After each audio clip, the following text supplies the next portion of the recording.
வணக்கம் நண்பர்களே, உங்கள் எம்எஸ் 12ஆம் வகுப்பு முடித்தாச்சு. அடுத்து நான் என்ஜினியரிங் தான் ஜாயின் பண்ண போகிறேன் அப்படின்னு முடிவு பண்ண நண்பர்களுக்காகத்தான் இந்த வீடியோவை முழுசாக பாருங்கள். உங்களுக்கு யூஸ்ஃபுல்லாக இருக்கும். பிடிச்சிருந்தால் லைக் பண்ணி ஃப்ரெண்ட்ஸுக்கும் ஷேர் பண்ணுங்கள். சேனலை சப்ஸ்கிரைப் பண்ணி சப்போர்ட் பண்ணுங்கள். ஓகே, நான் என்ஜினியரிங் தான் படிக்க போகிறேன் அப்படின்னு முடிவு பண்ண நண்பர்கள் இந்த இடைப்பட்ட காலகட்டத்தில் என்ன பண்ணணும்?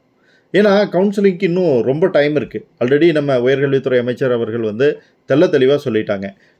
நீட் என்ட்ரன்ஸ் எக்ஸாமினேஷன் முடிஞ்சு ரிசல்ட் எம்பிபிஎஸ் பிடிஎஸ் அட்மிஷன் போட்டதற்கு பிறகு தான் இந்த முறை என்ஜினியரிங்க்கான அட்மிஷன்ஸ் நடக்கும் அப்படின்னு சொல்லிட்டாங்க. அப்போது நமக்கு ஜூலை 17 தான் என்ட்ரன்ஸ் எக்ஸாமினேஷன் நடக்க போகுது. அதுக்கப்புறம் ஆகஸ்ட்டில் ரிசல்ட் ஆகஸ்ட் கடைசி செப்டம்பரில் தான் உங்களுக்கு கிட்டத்தட்ட என்ஜினியரிங் கவுன்சிலிங் நடக்கிறதுக்கான பாசிபிலிட்டி இருக்குது.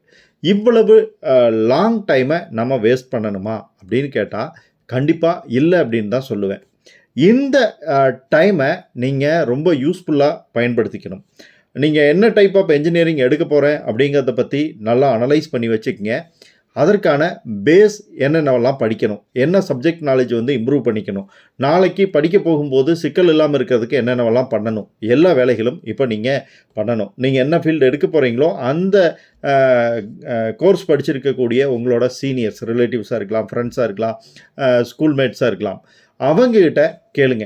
இந்த மாதிரி நான் இந்த இன்ஜினியரிங் படிக்கலான்னு முடிவு பண்ணியிருக்கேன், இதுக்கு அடிஷ்னலாக என்ன படிக்கணும், +2 இருந்து நான் அங்கே வர்றதுக்கு முன்னாடி எதுவெல்லாம் தெளிவாய்க்கணும் அப்படிங்கிறத கேட்டு தெரிஞ்சுக்கங்க. மிக முக்கியமாக சொல்லணும் அப்படின்னா +1 +2 நீங்கள் மேத்ஸ் சரியாக படிக்கலை.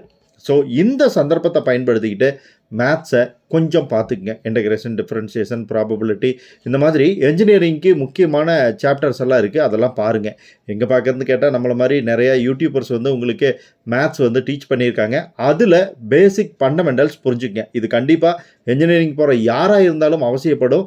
ஸோ அதை இந்த லீவில் நீங்கள் லேர்ன் பண்ணிக்கலாம். ஒன்று, இப்போ ஃபார் எக்ஸாம்பிள் நீங்கள் கம்ப்யூட்டர் சயின்ஸ் எடுக்க போகிறீங்க, நீங்கள் பயாலஜிஸ்ட் குரூப் படிக்கிறீங்க அப்படின்னா நீங்கள் என்ன பண்ணலாம் அப்படின்னா பேசிக் கம்ப்யூட்டர் நாலேஜ், அட்லீஸ்ட் கம்ப்யூட்டர்னால் என்ன, அதை எப்படி ஆப்ரேட் பண்ணுறது, வேர்டு யூஸ் பண்ணுறது எப்படி, எக்ஸல் யூஸ் பண்ணுறது எப்படிங்கிற ஃபண்டமெண்டல்ஸோடு சேர்த்து C++ மாதிரியான சில கோர்சஸும் லேட்டஸ்ட் ட்ரெண்டிங் கோர்சஸும் கற்றுக்கலாம்.